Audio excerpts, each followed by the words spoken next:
बंधुगण आज व्यस्तबहुल दुनिया रे आमे समस्ते शांति हजाई दे दौड़ुछु किंतु आज मु आपनकु आम गाँर एमिति एक सुंदर कहानी देखाइबाकु जाउछि जाहाकु देखिले आपनक मन खुशी होई जिवो।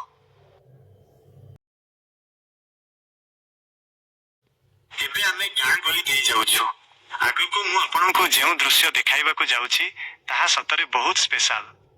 चलंतु देखिबा। 3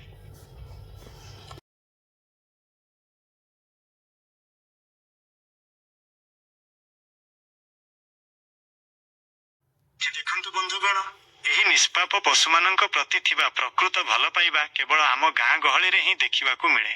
एही आई प्रतिदिन एमिति निज हातरे एही कुकुर छुआकु खाइबाकु देइथांती। देखिबाकु केते सुंदर लागुछि।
यदि आपनको आई एवं एही छोट कुकुरर भल पाइबा भल लागि थाए तेबे एही वीडियो को आपनक सांग मानक सह शेयर करंतु।